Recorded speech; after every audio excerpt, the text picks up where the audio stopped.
It's an important job we do in the aggregate, asphalt, and concrete manufacturing industries.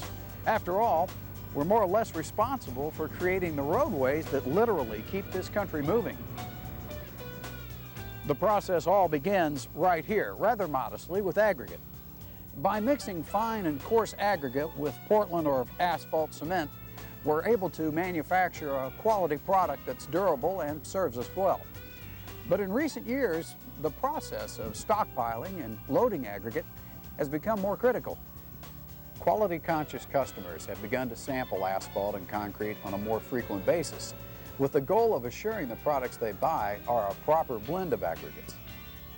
They know that for a product to hold up under today's increased traffic loads, it must be constructed correctly. If it's not, well, the product may fail.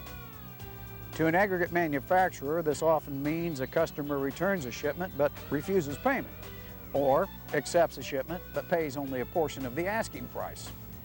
As you can imagine, a company that must make these concessions might not be in business for long. So the question is, how do we avoid supplying substandard aggregate? Well, to answer that question, we have to take a look at where the problem frequently begins, and that takes us right back to our aggregate stockpile. This stockpile model clearly shows how material will segregate. As an aggregate stockpile is built, large particles tend to separate from smaller particles. It's simply a matter of gravity. We've come to know this process as segregation. And no matter how a stockpile is constructed, the possibility of segregation must be considered. For instance, if you take a close look at a stockpile that is built from a fixed conveyor, you'll notice that fine materials tend to sink to the bottom as it moves along the conveyor belt.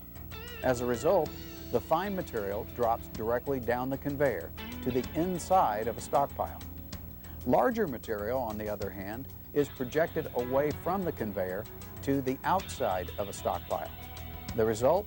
Segregation. A stockpile that is created from a radial stacker has similar segregation. Even though the conveyor moves, creating a more tent-shaped stockpile, fines tend to fall to the inside, while larger particles fall to the outside and away from the stacker.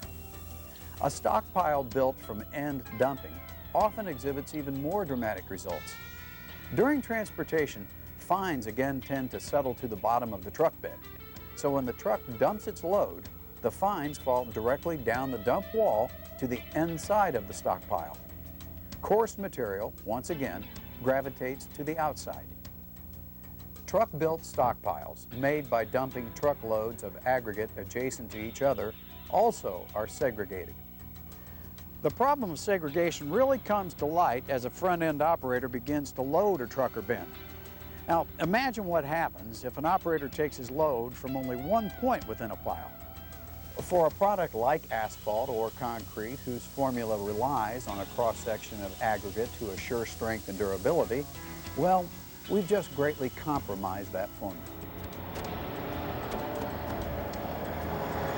So that's the bad news. No matter how a stockpile is created, it has a tendency to segregate, and as a result, an operator can easily load a poor mixture of aggregate.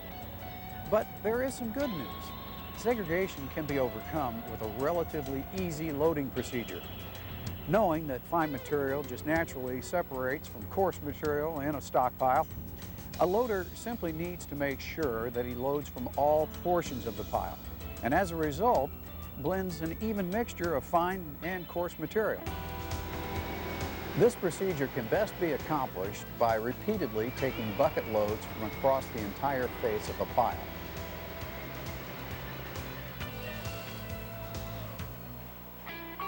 The rule of thumb here is to visually divide the pile into thirds. Start loading at one end, let's say the left third, move to the center, then move to the right third of a stockpile. You'll want to repeat this procedure until your load is complete. This rule of thumb should be followed for a cone-shaped pile built by a stationary conveyor, a tent-shaped stockpile formed by a moving conveyor, and an end-dump stockpile. An operator should also make sure he enters the stockpile as low as possible without scraping base material, and then raise the bucket up through the pile. This simple movement is especially important in a multi-layered truck-built stockpile because it helps to assure an operator is getting as thorough a blend as possible. Now, there are a couple of other procedures you want to keep in mind to help minimize segregation. First, don't hesitate to reposition a truck that may be blocking your access to the entire face of a stockpile. In the long run, the few minutes it takes to explain to a driver why he must move may eliminate an unhappy customer, or that same driver returning a highly segregated load. Second, be sure that as you load a truck or bin, you don't segregate a properly mixed load of aggregate.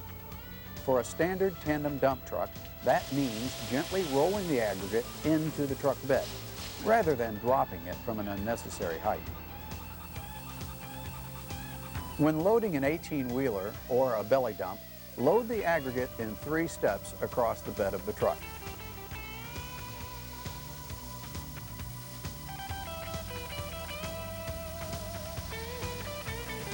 The first bucket in the front, the second in the back, and then in the middle.